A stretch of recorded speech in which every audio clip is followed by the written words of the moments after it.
Hello, my name is Russell Myers. Welcome to Issues Unite. So let's talk about this bailout bill.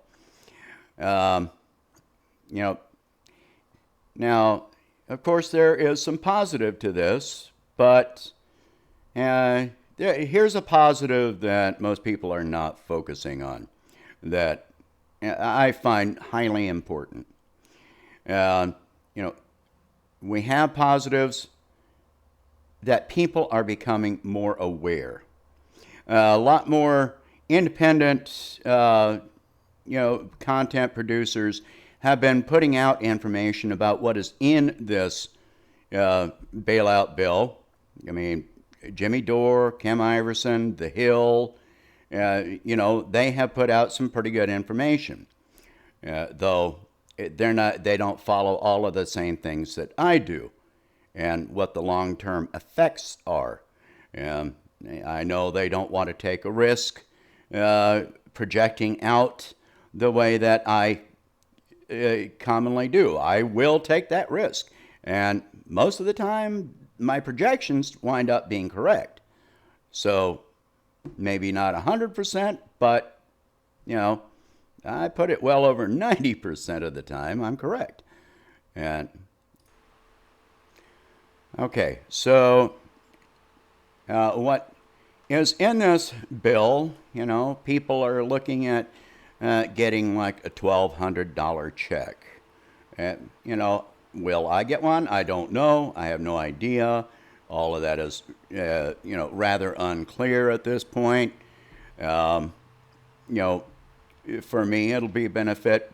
For a lot of other people, it's really not going to help that much. That's they're still seeing, their regular bills. And what I don't like about this bill and what's happening with mortgage payments and rent payments is, okay, your landlord or your mortgage provider may tell you you don't have to make a payment this month, for April. So that's fine.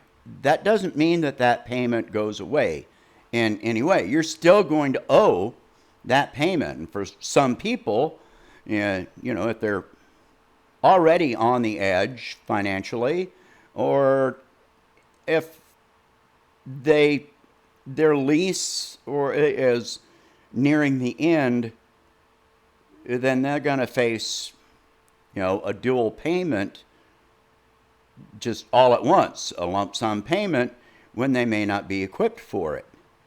And so this causes a problem.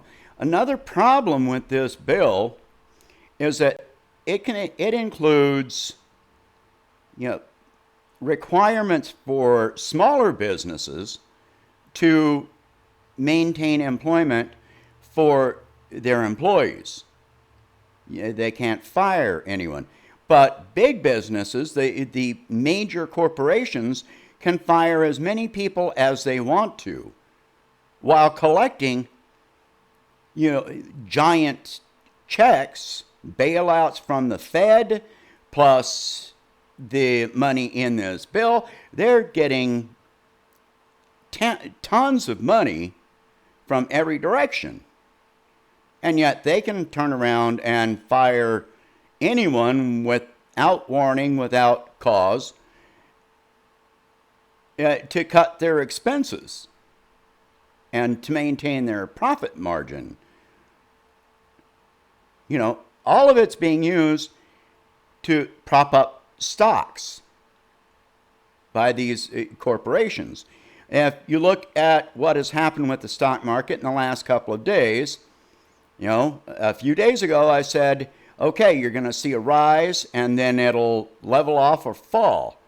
And look at what the stock market is doing today. It's dropped 600 to 800 points. Why is it dropping? They're still getting bailed out, aren't they? So small businesses still have the expense of keeping their employees, employed and and paying out benefits, while corporations, Boeing and whoever they can just fire you. You can have, 10 weeks of PTO, and they're going to be able to just fire you and give you a 2-week severance package if that's what they feel like doing. And guess what happens? Their stock goes up. Instead of down, it goes up. What are these corporations? There were no stipulations included in this bill that stated that how corporations would be required to use this money. So what they have done, highly predictably, was to start using this money to buy back their stock shares and jack up the price again, so you see a little bit of a rise. But then it starts falling because the investors see that little rise. They can make a few pennies. They can buy the stock at the bottom when it hit 18 something the other day. It goes up to a 4,000 point rise as of yesterday. And then they start selling again because they're squeezing the last pennies out of this that they can. This is a stair-step phenomenon that I have described on many occasions. You just keep seeing it go down and then up just a little bit and down and up just a little bit and down and down and down. They buy the dip, but then they continue to cause the collapse. We have seen a massive exodus of CEOs and corporate executives from corporations in the last month or so. Why are we seeing this massive exodus? Well, because these corporate executives, part of their compensation package is in stocks. And yet they are not allowed to sell off. They are limited in the percentage of stock that they can sell off within a period of time. So if they know that stock is going to collapse, what they do is resign their position, sell off all the stock, cash it in, liquefy it.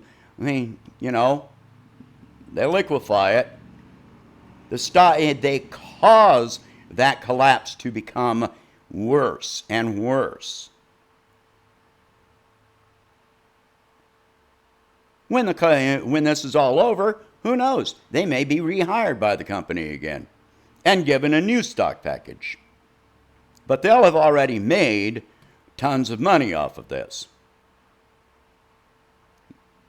I said a couple of years ago that when the crash came, that the rich would be on jets out of the country to their private islands and compounds in third world countries and what have you, and moving their money to offshore accounts, etc., and avoiding as much taxation on their earnings as they could. And that's exactly what's happening.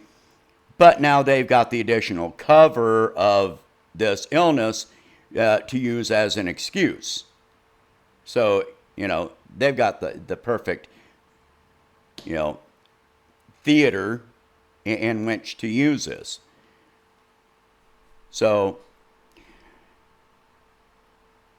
the one-time bailout for unemployment, what have you, these are good things, but it's not enough.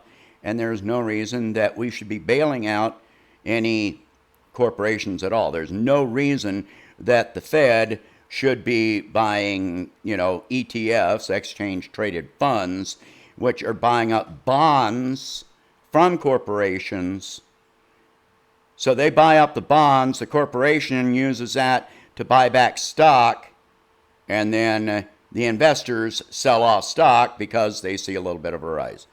The corporations pick up, interest-free loans from the government in this bailout bill, and that drives their stock up, and the investors sell off the stock.